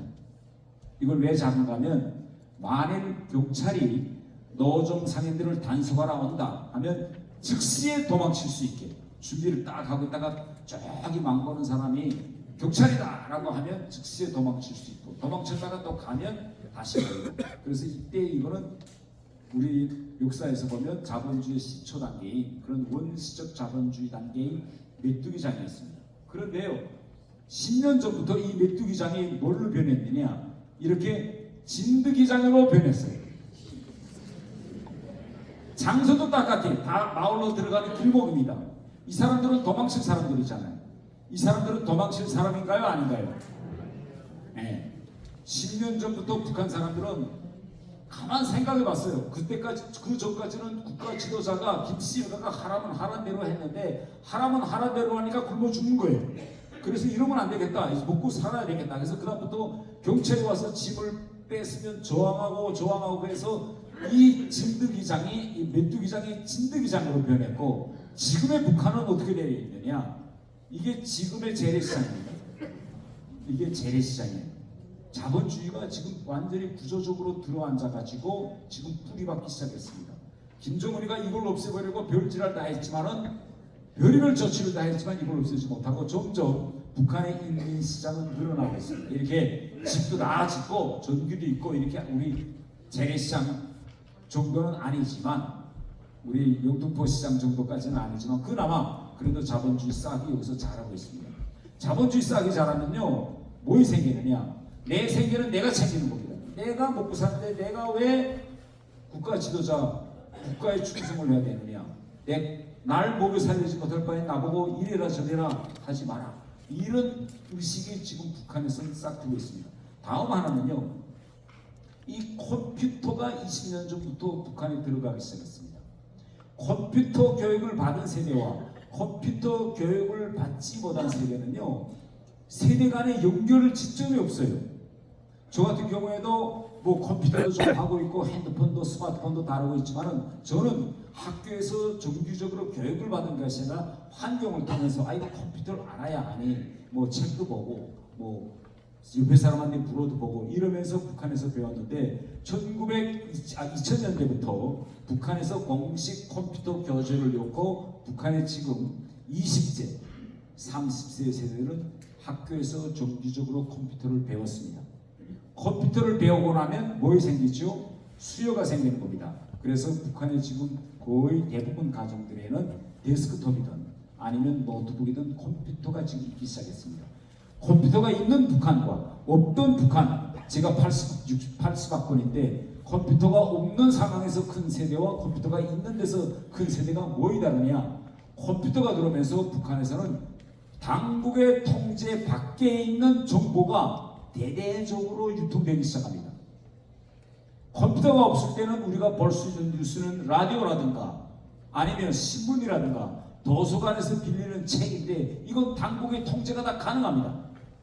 그러나 컴퓨터가 오면서 우리는 컴퓨터 사이에 정보를 어떻게 교류하죠? 망을 통해서 하는지, 대부분은 북한과 같이 통제가 심한 데는 USB로 통합니다. 친구들끼리 USB를 주고받으면 그 자리에 뭐 있는지, 또 컴퓨터에서는 복제가 가능하고 대량 양산이 가능합니다. 그래서 지금 우리가 만들어내는 이 좋은 콘텐츠와 드라마가 북한에 들어가서 그게 퍼질 수 있는 이유가 뭐냐? 바로 이 컴퓨터가 북한에 들어갔기 때문입니다.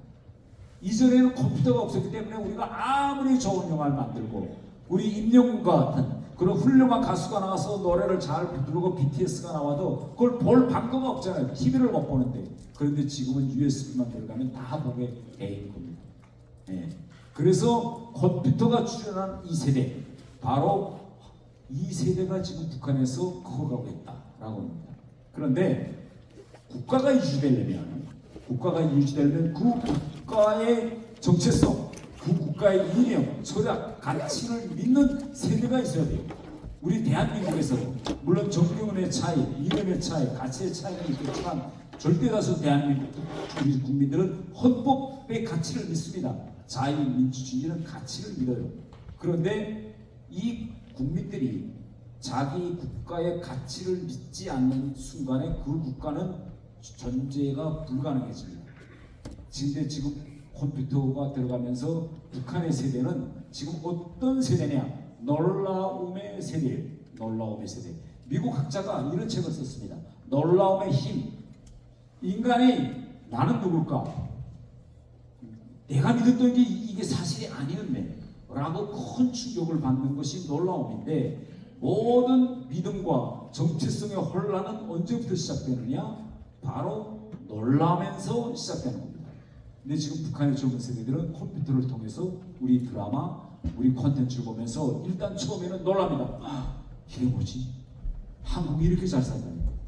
우리와 같은 언어, 같은 문화권에 있는 바로 수십 킬로미터 휴전소만 넘어가면 거기서 젊은이들이 저렇게 잘 살고 있다니. 처음에는 놀라움이에요. 두 번째는 부러움. 난 왜 북한에서 태어났을까? 우리 애들이 항상 저한테 질문하던 겁니다. 아버지, 제가 외교관 생활하니까 애들을 데리고 뭐 해외 파견 가면 어떡해요? 비행기 타고 이런 데까지 국무실까지 가잖아. 그럼 비행장 터미널 이렇게 지나갑니다. 그러면 비행장에 제일 많은 사람들이 그때 당시 제가 90년대, 2000년대 이양할 때 제일 많이 관광 다니던 사람들이 일본 사람이 제일 많고 두 번째로 많은 게 한국 사람들이었습니다. 곳곳에 이렇게 런던 타고 오려고 이렇게 줄 서면요, 북한 사람은 저 하나고 앞뒤에 다 한국 사람이고 비행기 칸에 앉아도 다 한국 사람이에요. 그러면 우리 애들이 딱 너무 부러워서 저한테 항상 하는 첫 번째 질문이 뭐냐? 아버지, 우리는 왜 북한에서 태어났나요? 이겁니다. 우리는 좀 우리 할아버지 6.25 때 좀 몰라면서 서울에 갔지. 이게 뭐냐? 바로 놀라움입니다. 놀라움이 난 왜 북한에서 태어났을까? 그 다음에 부러운 거예요. 아이고, 우리도 저 사람들 좀 저렇게 자유롭게 여행 다니면 얼마나 좋을까? 세 번째는 뭘까요? 세 번째. 자, 내가 놀랐어. 부러웠어. 저 사람들 하는 거. 영화도 다 봤어. 그러면 세 번째는 뭘까? 어떻게? 탈출. 맞아요. 그래서 지금 많이 오잖아요. 저처럼. 또 북한에 탈출할 수 없는 사람들. 마지막 단계는 뭐 현명하겠죠. 그러나 그 전까지 단계가 항상 있어요. 우리가 인류 역사를 보면 봉건사회로부터 자본주의로 넘어올 때, 또 우리나라에서도 보면 옛날 귀족들, 조선시대 때 보면 외국에 다 가보고 와서 아 이거 아니네 라고 하는 우리 상투부터 끊고, 그 다음에 한복 벗어놓고 양복 입고 구두 닦아 신고 뭐 이러고 나가잖아요. 우리 여성들이 미국 갔다 와서 보고 아 미국 가보니까 다 미니스커트 입네 라고 와서 그 다음부터 긴 치마 벗어버리고 짧은 치마 탁 미니스커트 입잖아요. 그러니까 인간은요 뭘 보면 어떤 심리가 생기는가 하면 부러우면 그걸 한번 모방해보는 모방 심리가 생깁니다. 그런데 지금 북한의 젊은 세대는 어디까지 왔느냐? 놀라움, 부러움, 모방. 한국 젊은이들처럼 한번 모방해보자 라는 모방 심리까지 왔습니다. 자, 우리나라의 미니스커트가 먼저 왔을까요? 아니면 민주주의 개념이 먼저 왔을까요? 네, 이 사진은 언제쯤 될까요? 네, 그때입니다. 우리가 민주화의 87 체제가 구축된 것은 87년도입니다. 그러니까 미니스커트가 왕 때로부터 민주화가 구조적으로 정착할 때까지 한 몇 년이 걸렸을까요? 네, 저는요 항상 이렇게 생각합니다. 이거 예멘 지금 아직도 이런 폐쇄적인 이런 구시대적인 국가들이 있습니다. 북한을 포함해서. 이 문화의 가장 앞장서는 선구자들이 남자일까요? 여자일까요? 여성들입니다. 네. 이 미니스커트 거저보지 마세요. 그러면 북한에 지금 미니스커트가 도착했을까요? 안 됐을까요? 예? 자, 10년 전에 이렇게 외국인들이 평양시골인데 외국인들이 이렇게 미니스커트를 입고 평양에 가면 온 평양 시민이 다 쳐다봤어요. 야, 저기 치마 맞아? 저게 무슨 치마네 하고 놀라서 이 여성분 얼굴을 한번 보세요. 완전히 놀라는 표정이잖아요. 평양시에 외국인들이 이 미니스커트 보고. 지금의 이게 평양 북한 고려 항공의 스튜어드 봉사원들입니다. 점점 치마가 올라가기 시작합니다. 점점 치마가 올라간다는 건 뭐냐? 야, 한국 영화 보니까 다 미니스커트 입고 한국에서도 다리도 정말 멋있던데 우리가 한번 올려보자 이거예요. 북한의 지금 대학생들은 대학 들어가는 출입구에서 주철대가 서서 이만한 몽둥이 들고 서서 치마 내리고 무릎으로 올라가면 안 되고 저 올라가면 안 되거든요. 그러면 주철대 앞에 와서는 치마를 내리고 정문을 통과한 다음에 한 스미터 가면 다시 올려요. 그래서 하루에도 북한 젊은이들의 치마는 내려갔다 올라갔다 내려갔다 올라갔다 계속 이걸 지금 반복하는 겁니다. 이제 제가 북한 동영상을 하나 보여드릴게요. 이 동영상을 보여드리고 시간이 돼서 그것까지 보고 강연을 마치겠는데 우리나라에서는 너무 흔한 일이 왜냐하면 여자 남자가 둘이 껴안고 버스 정거장에서 뽀뽀하는 거. 이거 여러분 신기하세요? 신기하지 않으세요? 예? 언제부터 우리가 이거 신기하지 않게 여겼던 게 언제쯤부터 될까요? 얼마 안 됐지. 혹시 여기 앉아 계신 분들의 자기 지하철이나 아니면 버스 정거장 지역 제가 며칠 전에 미국 갔다 오는데 제가 다리가 좀 불편해서 탈출구 거기에 앉았거든요. 좀 이야기해서 나 다리 불편한데 좀 비즈니스는 너무 비싸고 그래서 이코노미 탈출석에 앉아 있는데 오는 전 구간 내내 젊은 여자친구 카풀인지 뭐 아직 데이트하는 애들인지 모르는데 그 앞에 나와서 전 기간 오는 기간에 계속 끌어안고 뽀뽀하고 계속 하더라고요. 그래서 혹시 여기 앉아 계신 분들은 속에 나는 남들이 보는 버스 정류소나 지하철 안에서 남녀가 껴안고 이렇게 안아봤다. 어쨌든 해보시죠. 사모님하고 남들 보는 데서 이렇게 안고 한번 해보셨어요? 못 해봤지. 네. 언제쯤부터 우리가 이거 뭐 지금은 뭐 아무 데 가나 다 길거리가 뭐 다 누구도 그 관심도 안 걸리잖아요. 그런데 이게 제가 한번 물어봤어요. 한국에 와서 언제부터 사람들이 다 이걸 보고 다 그러느니 하고 이게 하나의 우리의 문화 공간으로 자리잡고 한 20년 됐다는 분, 한 30년 됐다는 분들 조금씩 가게 하더라고요. 그 정도는 안 됐을 걸. 자, 그 다음에 이게 여기서 또 이제 북한에서 지금 그러면 북한의 지금 젊은이들은 북한은 대단히 유교 사상이 심합니다. 절대 길거리에서 이러다 큰일 나요. 이거 예. 그러면 지금 북한의 젊은이들은 아파트 현관 앞에서 껴안고 뽀뽀하고 돌아갈까요? 안 할까요? 어르신들이 출퇴근하고 드나드는데 공원 갔다가도 할아버지 할머니 볼 때 분들이 드나드는 이런 데서 북한 애들이 한국처럼 이렇게 할까요? 안 할까요? 예? 못할 것 같아요. 자, 동영상 한번 좀 봅시다.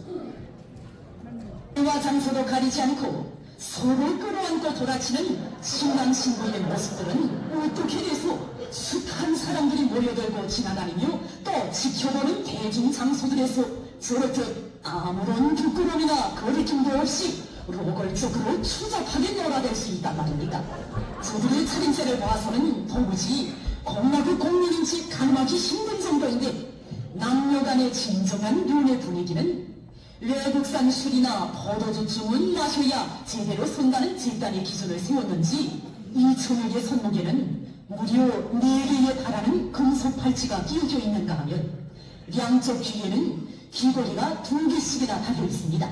친구 리진양이가 자기의 이름을 괴뢰 말투를 그대로 본따서 이진형이라고 써갈겼으나 종이장을 보란듯이 들고 식체 사진까지 남기는 경우 그래 요새 지금 평양에서요 지금 난리가 난 게 여소마다 어르신들 단속돼 가지고 젊은 총각 이 손 못 잡게 하고 교환치 못하게 하고 서로 이거 애정인간 못하게 하고 이거 지금 곳곳에서 그런다. 근데 이걸 멈춰 세울 수 있을까요 없을까요? 이런 문화적 변화 이건 전혀 불가능. 이거 불가능한 걸 지금 하니까 지금 젊은 애들은 어떻게 될까? 점점 이게 쌓이는 거예요. 이제 방금 여러분 보셨죠? 북한과 한국은요 성씨를 표현하는 방법이 다릅니다. 부음법칙을 쓰기 때문에 우리는 이진향 이렇게 이야기해요. 북한은 뭐라고 이름할까요? 예, 북한은 리라고 합니다. 리진향 다 주민등록도 그렇게 됐어요. 북한은 로가라고 하고 우리는 노가라고 하고 그런데 지금 20대 30대는요 주민등록에는 자기 이름이 리진향이에요. 그런데 결혼식 하면서 백년가 계약서 지금 쓰는데 거기에는 자기 이름을 이진향이라고 쓴다는 거예요. 친구들끼리 소개할 때 저 혹시 이름 어떻게 되세요? 번호 줄 수 있으세요? 하면 성씨 이가 가진 지금 젊은이들은 자기를 리가라고 말 안 한대요. 나 이철수야 이렇게 말하지 않고 난 이철수다. 주민등록은 네가로 돼 있는데 이게 뭘까? 이게 바로 놀라움이 가져다 준 정체성의 변화. 자기 성씨도 바꾸는데 우리 한국에서 제일 중요시하는 게 뭡니까? 우리 동양 문화에서 우리는 성씨를 중요시하잖아요. 그래서 우리 항상 야 내가 진짜 그걸 했다면 내 성을 갈겠다. 성을 가지고 뭐. 근데 북한 애들은 지금 성을 다 갈고 있는 거야 지금.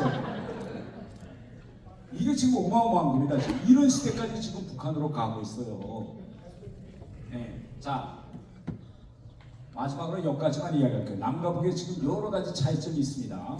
우리나라에서 지금 어마어마한 변화기를 지금 겪고 있는데 제가 우리나라에서의 지금 변화기를 보면 가장 큰 변화는 뭔가면 지금 우리나라에서 정치를 한번 들여다보세요. 정치를 보면 우리나라에서는 국가 권력이 지금 대단히 약화되고 있습니다.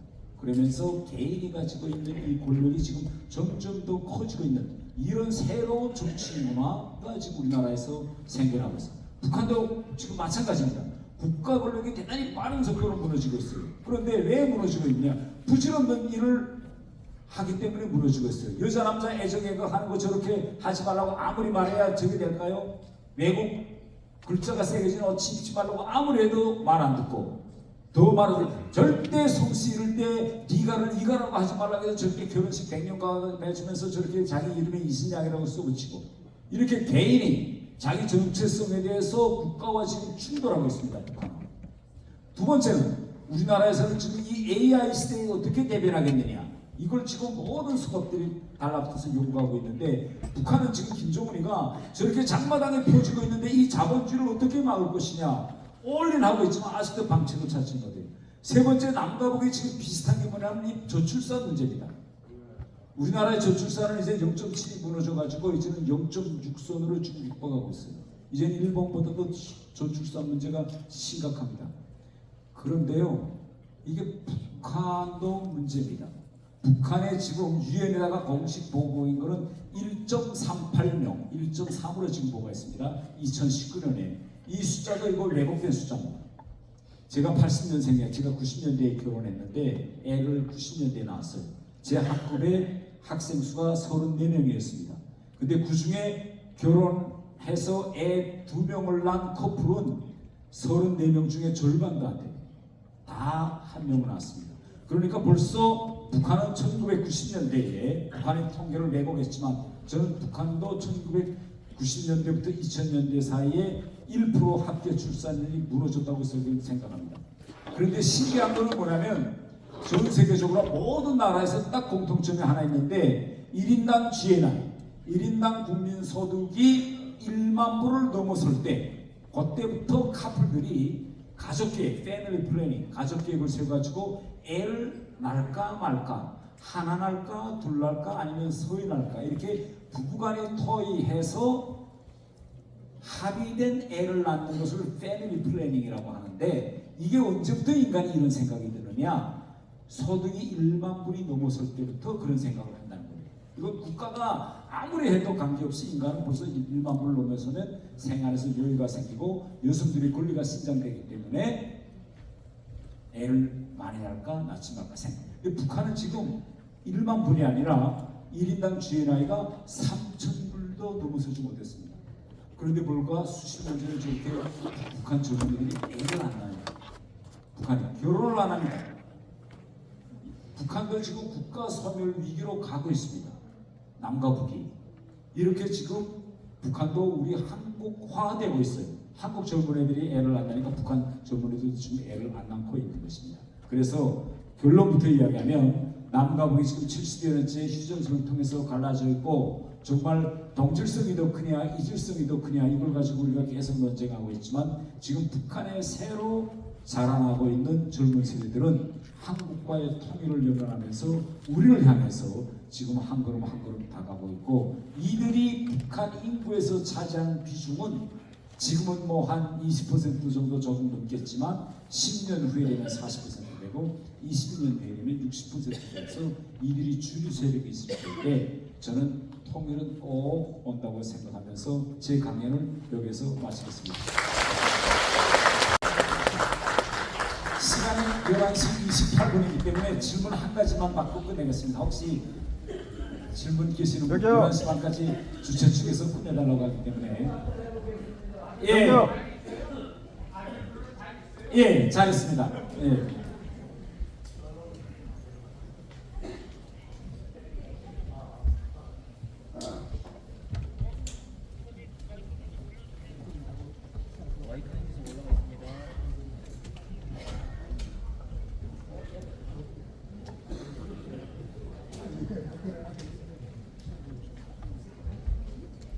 배터리가 다 나가네.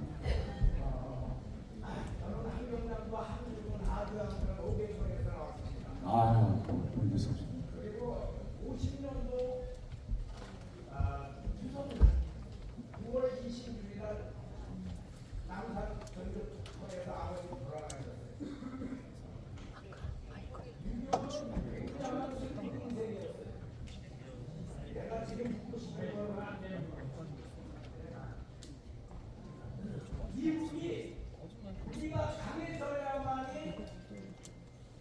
마이크는 올리고 3초 기다렸다가 해야 되는데 계속 올렸다 껐다 하거든요. 지금 좀 몇 번만 더 쳤어요? 5번?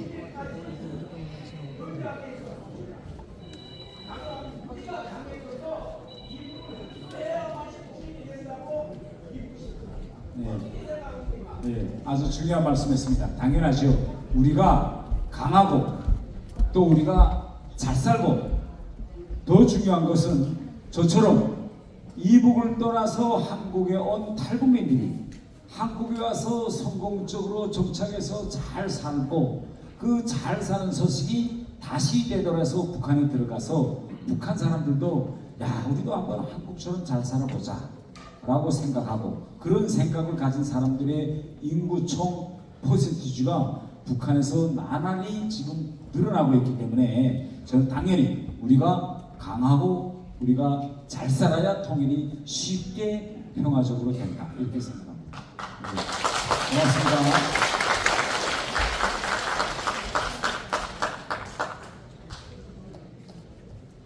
네, 오늘 열정적인 강연을 해주신 태영호 강사님 정말 고생하셨습니다.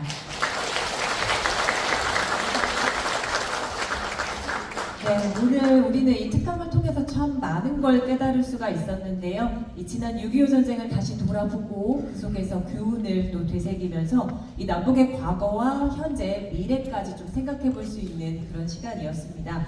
또한 영상에서 보셨던 것처럼 이 북한에도 MZ세대가 등장했다는 그런 좀 흥미로운 변화까지 알 수 있는 의미 있는 시간이었습니다. 자, 현재 우리나라는 변화의 중심에 서 있고요. 무엇보다도 중요한 시기라고 해도 과언이 아닌데요. 자, 이러한 상황 속에서 통일은 우리 모두의 염원이자 함께 나아가야 될 목표라고 생각이 됩니다. 자, 그 어느 때보다 우리의 역할이 중요한 시기일 텐데요. 자, 일상에서 안보를 더욱 공고히 하고 또 통일을 향한 희망을 잃지 않고 함께 나아가야 된다는 생각을 해봤습니다. 네, 지금까지 호국 구원의 달에 우리 국민분들과 함께 이 뜻깊은 시간을 함께 해주신 태영호 강사님께 다시 한번 뜨거운 박수 부탁드립니다. 네, 그리고 시작 전에도 안내해드린 바와 같이 아직 본회의가 끝나지 않아서 구청장님과 의원님들은 오시지 못했는데요. 하지만 마음만은 함께 하셨으리라 생각이 됩니다. 자, 우리 국민분들을 위해서 의미 있는 시간 만들어주신 이 구청장님과 관계자분들께도 따뜻한 격려의 박수 부탁드립니다. 네, 이어서 이제 마지막 순서인데요. 기념 촬영의 시간입니다. 내빈들께서는 자리를 이동해 주시면 됩니다. 자, 우리 직원분들은 내빈분들 원활한 촬영을 위해서 안내 좀 도와주시면 감사하겠습니다.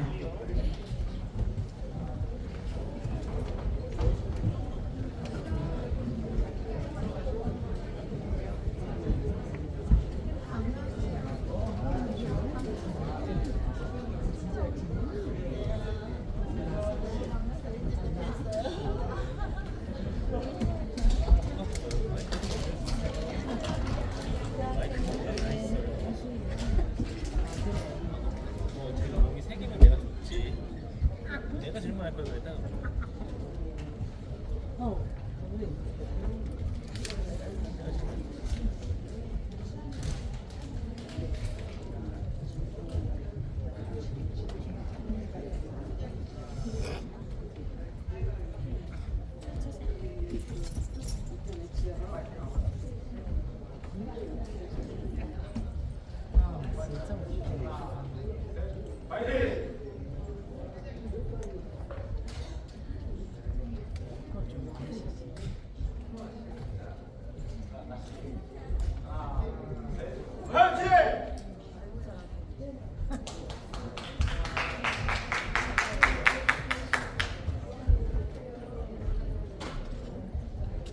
네, 이것으로 호국 보훈의 달 기념 안보 특강을 모두 마치도록 하겠습니다. 네, 오늘 특강에 참석해주신 모든 분들 다시 한번 감사드리고요. 조심히 안녕히 돌아가시기 바랍니다. 감사합니다.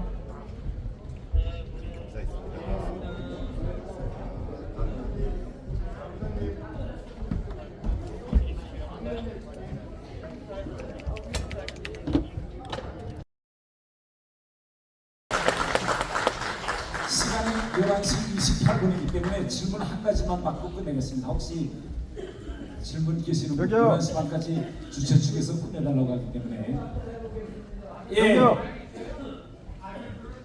예, 잘했습니다. 예.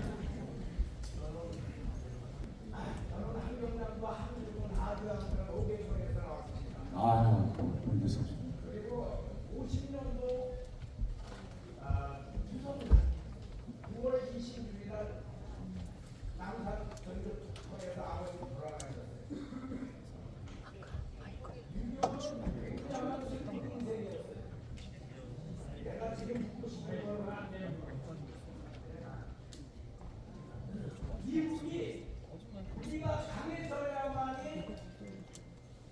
마이크는 올리고 3초 기다렸다가 해야 되는데 계속 올렸다 꺼냈다 그렇거든요. 지금 좀 몇 번만 지금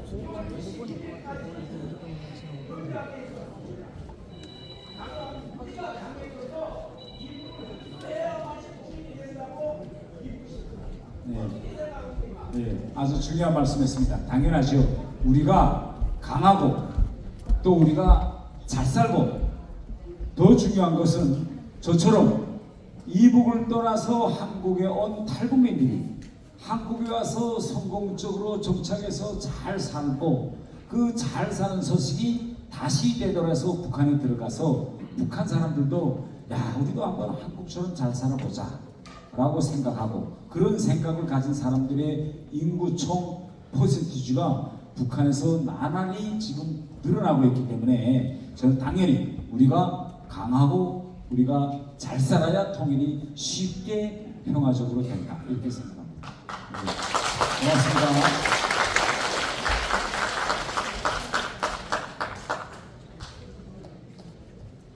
네, 오늘 열정적인 강연을 해주신 태영호 강사님 정말 고생하셨습니다.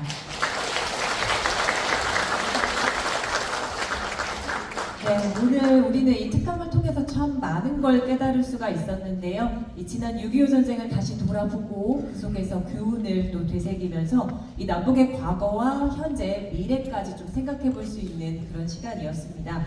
또한 영상에서 보셨던 것처럼 이 북한에도 MZ세대가 등장했다는 그런 좀 흥미로운 변화까지 알 수 있는 의미 있는 시간이었습니다. 자, 현재 우리나라는 변화의 중심에 서 있고요. 무엇보다도 중요한 시기라고 해도 과언이 아닌데요. 자, 이러한 상황 속에서 통일은 우리 모두의 영혼이자 함께 나아가야 될 목표라고 생각이 됩니다. 자, 그 어느 때보다 우리의 역할이 중요한 시기일 텐데요. 자, 일상에서 안보를 더욱 공고히 하고 또 통일을 향한 희망을 잃지 않고 함께 나아가야 된다는 생각을 해봤습니다. 네, 지금까지 호국 보훈의 달에 우리 국민분들과 함께 이 뜻깊은 시간을 함께 해주신 태영호 강사님께 다시 한번 뜨거운 박수 부탁드립니다. 네, 그리고 시작 전에도 안내해드린 바와 같이 아직 본회의가 끝나지 않아서 구청장님과 의원님들은 오시지 못했는데요. 하지만 마음만은 함께 하셨으리라 생각이 됩니다. 자, 우리 국민분들을 위해서 의미 있는 시간 만들어주신 이 구청장님과 관계자분들께도 따뜻한 격려의 박수 부탁드립니다. 네, 이어서 이제 마지막 순서인데요. 기념 촬영의 시간입니다. 내빈들께서는 자리를 이동해 주시면 됩니다. 자, 우리 직원분들은 내빈분들 원활한 촬영을 위해서 안내